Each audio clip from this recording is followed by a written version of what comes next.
بسم اللہ الرحمن الرحیم. بہت شکریہ چیئرمین صاحب کہ آپ نے مجھے بھی یہ بجٹ 2025-26 پر بات کرنے کا موقع عنایت فرمایا. بجٹ سے پہلے میں ایران پر جو اسرائیلی جارحیت ہوئی ہے اس کی میں مذمت کرتا ہوں، اور جس طریقے سے اسرائیل وحشیانہ طریقے سے ایران پر میزائل حملے کر رہا ہے، اس کے شہریوں کو قتل کر رہا ہے اور شہری آبادیوں کو نقصان پہنچا رہا ہے، یہ کھلی دہشت گردی ہے اور جنگی جرم ہے. اور میں اقوام متحدہ سے بھی اپیل کرتا ہوں کہ وہ ایک کٹ پتلی کا کردار ادا نہ کرے، ایک ایکٹیو رول پلے کرے اور وہاں امن قائم کرنے کی بات کرے. دوسرا، میں اپنے چیئرمین بلال بھٹو زرداری کا جو کامیاب دورہ تھا، سفارتی مشن تھا، اس پر میں ان کو اور ان کی پوری ٹیم کو زبردست خراج تحسین پیش کرتا ہوں کہ جس طرح سے انہوں نے پاکستان کا مقدمہ دنیا کے سامنے لڑا ہے.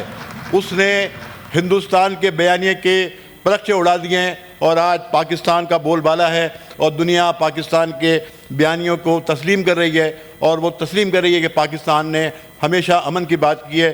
اور چیئرمین بلال بھٹو زرداری نے جس طرح سے دن رات وہاں تمام ممالک میں جا کے جس طرح پاکستان کا سفارتی مقدمہ یا ہمارا بیانیہ بیان کیا ہے، وہ چیئرمین بلال بھٹو کی صلاحیتوں کا مظہر ہے. سر، بجٹ پیش کیا گیا ہے اور یہ بجٹ میں سمجھتا ہوں کہ پاکستان کے جو 24 کروڑ لوگ ہیں ان کی امنگوں کا آئینہ دار نہیں ہے. جب پہلے ماضی میں بجٹ پیش ہوا کرتے تھے تو ہمیں یاد ہے کہ عوام بازاروں میں جو ٹی وی لگے ہوتے تھے دکانوں میں، وہاں ان کا رش لگ جاتا تھا، وہ ٹی وی پہ وہ بجٹ سنا کرتے تھے. لیکن اب عوام نے امید چھوڑ دی ہے، اب وہ بجٹ نہیں سنتے، صرف اور صرف چیمبر آف کامرس کے تاجری بجٹ سنتے ہیں، اس لیے کہ لوگ مایوس ہوتے ہیں، مایوس ہو گئے ہیں کہ ان کی حق میں، ان کی امنگوں کے مطابق، ان کے مفادات کے مطابق اس بجٹ میں کچھ نہیں ہوتا. سر، میں سب سے پہلے بات کروں کہ تنخواہ دار طبقہ یا پنشنرز، تنخواہ دار طبقے کی تنخواہوں میں 10% اور پنشنرز کی پنشن میں 7% اضافہ.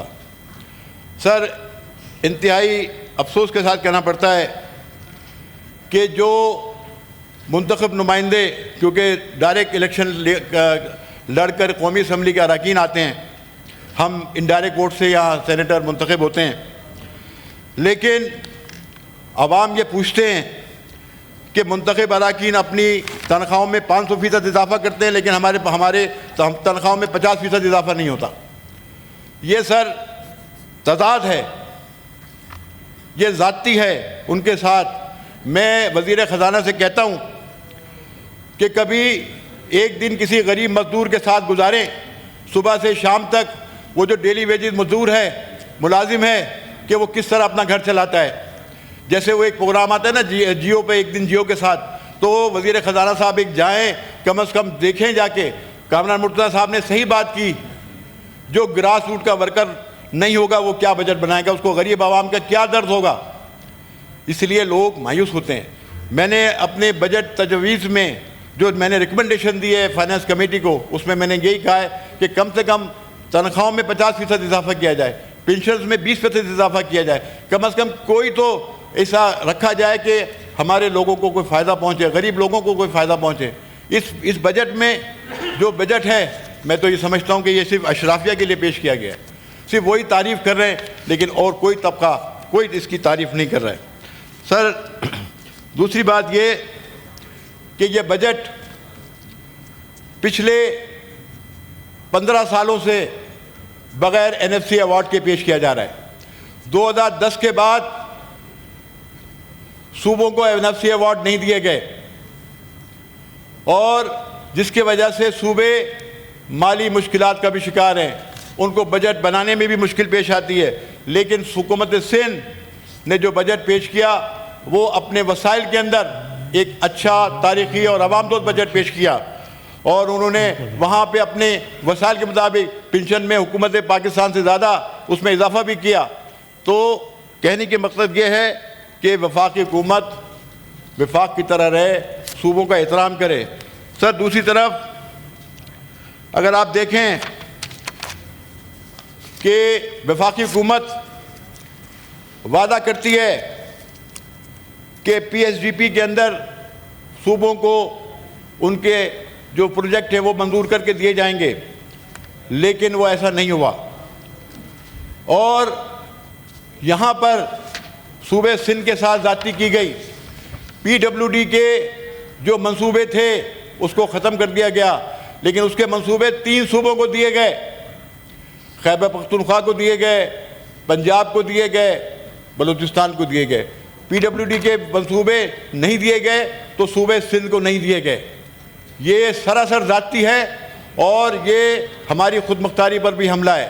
سر آپ یہاں بیٹھ کر صوبے سندھ کو قانون کی طرح نہیں چلا سکتے. آپ کو اس کا حق دینا پڑے گا, اس کا حق اس کو دینا پڑے گا, کیونکہ اگر آپ دیکھیں کہ ہمارے کوئی صوبے سندھ کے اس کے اندر 22 کے قریب منصوبے تھے جو کہ جا کر انہوں نے ایک فیڈرل ایک ڈیولپمنٹ ایجنسی بنا کر اس کے ذریعے اس کو تعمیر کرنے کی بات کی. اور یہ صوبے میں اس میں مطالبہ کرتا ہوں, پرزور مطالبہ کرتا ہوں کہ یہ بھی سارے کے سارے منصوبے حکومت سندھ کو واپس کیے جائیں, اور جس طرح تینوں صوبوں کے ساتھ کیا گیا وہی عمل صوبے سندھ کے ساتھ بھی کیا جائے. سر اس کے ساتھ ساتھ جو ہے اگر آپ دیکھیں higher education commission, higher education commission میں پرائم منسٹر نے وعدہ کیا اے پی سی سی کی میٹنگ میں کہ یہ جو ہوگا 4,800 ملین ہوگا, لیکن جو ریفلیکٹ کیا گیا پی ایس ڈی پی میں وہ 50% 2,610 ملین کیا گیا, جو کہ ہم مطالبہ کرتے ہیں کہ جو وعدہ پرائم منسٹر صاحب نے کیا تھا پی ایس ڈی پی کے حوالے سے بھی اور ہائر ایجوکیشن کمیشن کے سندھ کے حوالے سے بھی وہ بھی اسی طرح سے رکھا جائے جو ہمارے ساتھ اس پر کمٹمنٹ کی گئی تھی. سر اس کے ساتھ ساتھ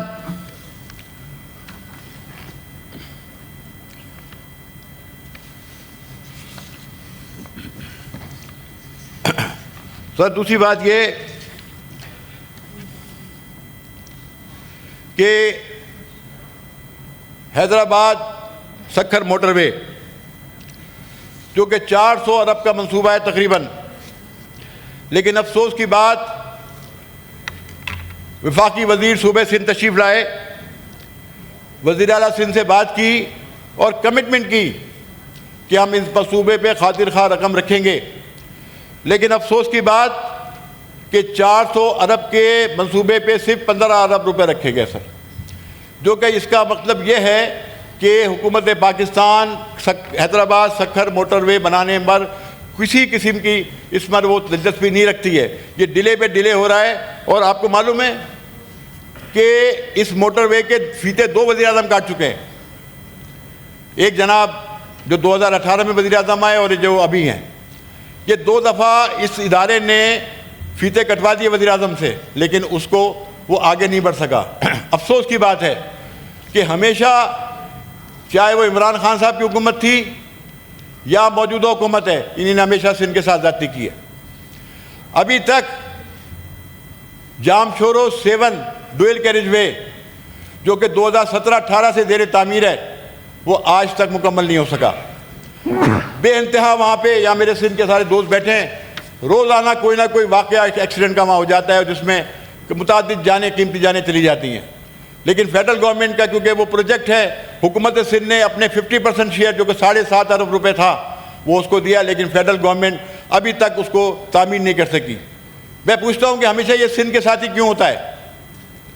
اگر آپ دیکھیں سیلاب کے موقع پر بھی جب سندھ کے نیشنل ہائی وے کی سڑکیں تباہ ہوئیں تو وہ بھی بڑی مشکل سے کئی عرصے کے بعد وہ بن سکی, اور ابھی بھی کئی جگہ سے وہ سڑکیں ٹوٹی ہوئی ہیں, اس کی پیچ ورکنگ صحیح نہیں ہوئی ہے, جس کی وجہ سے وہاں گھنٹوں ٹریفک بھی جام رہتا ہے نیشنل ہائی وے کے اوپر. چاہے وہ آپ یہاں سے چلے حیدرآباد سے سکھر تک, وہاں آپ دیکھیں کہ وہاں کیا صورتحال ہوتی ہے. اور اسی طریقے سے K4 پروجیکٹ جو کہ تقریباً 150 ارب روپے کے قریب ہے، اس پر انہی نے صرف 3 ارب روپے رکھے۔ سر کراچی شہر کا وہ پانی کا منصوبہ ہے، اور میں آپ کو بتاؤں کہ کراچی شہر جو کہ آبادی کے لحاظ سے 2.5 سے 3 کروڑ کی آبادی کے فگر کو ٹچ کر رہا ہے، اس کو اس وقت تقریباً 1400 ملین گیلن ڈیلی پانی کی ضرورت ہے۔ لیکن ہمارا جو 2 سورسز ہیں انڈس اور ہب، اس سے یہ ہمیں 40% پانی ملتا ہے۔ اگر K4 پروجیکٹ تیزی کے ساتھ نہیں مکمل ہوگا، اس کے لیے فنڈ نہیں رکھے جائیں گے، تو کراچی شہر کو یہ پانی کی کمی اور تکلیف کا سامنا رہے گا۔ کراچی کے شہری اس صورتحال سے بہت پریشان ہیں، اور وفاقی حکومت سے مطالبہ کرتا ہوں کہ K4 پروجیکٹ پر رقم میں اضافہ کیا جائے اور اس کو تیزی سے جنگی بنیادوں پر اس کو تعمیر کیا جائے، کیونکہ یہ وابڈہ تعمیر کر رہی ہے، فیڈرل گورنمنٹ کی طرف سے یہ پروجیکٹ تعمیر کیا جا رہا ہے۔ سر اگر آپ نے دیکھا کہ پچھلے دنوں پیٹرولیم مصنوعات میں بھی اضافہ ہوا، اور یہ ابھی بجٹ کے بعد ہی ہوا، پیٹرول پہ 4 روپے اور ڈیزل پہ 7 روپے۔ ویسے ہی اس بجٹ کی وجہ سے مہنگائی میں اضافہ ہو رہا ہے، اور جو آپ معیشت کی بات کرتے ہیں، اگر آپ جا کے دیکھیں تو بازاروں میں قیمتیں کم نہیں ہیں، قیمتیں بڑھ رہی ہیں۔ غریب آدمی روزمرہ ضرورت کی چیزیں نہیں خرید پا رہا، اس کی قوت خرید کم ہو گئی ہے۔ ابھی آپ نے سولر پہ جو سولر غریب آدمی لگاتا تھا اپنے گھر میں تاکہ وہ یہ بجلی کی پریشانی سے محفوظ رہ سکے، بچ سکے، اس کو بجلی میسر آ سکے، آپ نے اس پر 18% GST لگا دیا۔ حکومت سندھ یہ BSP کو مفت دے رہی تھی، آپ نے اس کے اوپر یہ ٹیکس لگا دیا۔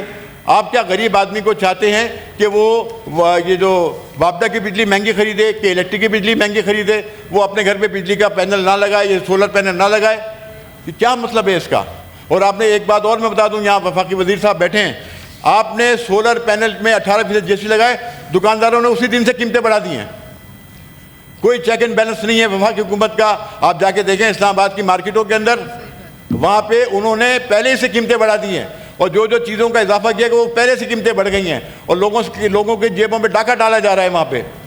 تو میں گزارش کروں گا کہ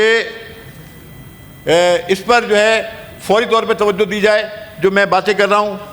اور دوسری سر میں ایک عرض کروں کہ یہاں پہ میں ایک نوٹس میں لاؤں یہ بات کہ پینشنز میں اضافہ ہوتا ہے، لیکن مجھے سرکاری میڈیا کے جو ادارے ہیں جس میں APP ہے، PTV ہے، ریڈیو پاکستان ہے، 4 سال سے ان کی پینشنز میں اضافہ نہیں ہوا ہے، کہ وہ کہتے ہیں جی بورڈ آف گورنرز ہے، بورڈ آف ڈائریکٹریٹ ہے، وہ فیصلہ کریں گے تو ان کی پینشنز میں اضافہ ہوگا۔ تو میں مطالبہ کرتا ہوں کہ نوٹ کیا جائے، اور یہ جو سرکاری میڈیا ہے اس کے ملازمین جو پینشنر ہیں تقریباً 8-9 ہزار کے قریب ہیں، ان کے اس میں بھی یہ اضافہ کیا جائے۔ تو سر میری یہ جو گزارشات ہیں وہ میں نے اپنے وہ دے دی ہیں۔ دوسرا سر ایک بات یہ EOBI، سر EOBI کے پینشن کو دیتے ہیں 10,000 روپے۔ سر 10,000 روپے میں کیا ہوتا ہے؟ میرا مطالبہ ہے کہ اس کو بھی ڈبل کیا جائے، کم سے کم 20,000 روپے EOBI کے پینشنرز کو دیے جائیں۔ اور دوسری بات یہ سر، جب 18ویں ترمیم میں وزارت محنت ڈیوالو ہو گئی، لیکن EOBI کو کنٹرول کر رہا ہے وفاق، یہ صوبوں کا حق ہے۔ میں کہتا ہوں کہ EOBI کو ڈیوالو کر کے اس کے فنڈ صوبوں کو بھیجے جائے، تاکہ صوبے جو ہے وہ اس کو جو ہے وہ دیکھے، تاکہ یہ بہت بڑے فنڈ ہے، سب سے بڑا کنٹریبیوٹ کرتا ہے صوبہ سندھ اس EOBI کے اندر۔ لیکن یہ وفاق میں کیوں ایسا ہے، یہ کیوں اس کی وائلیشن کی جا رہی ہے 18ویں ترمیم کی؟ تو میری یہ گزارشات ہے کہ اس پہ فوری طور پہ نظر ثانی کی جائے۔ بہت شکریہ سر۔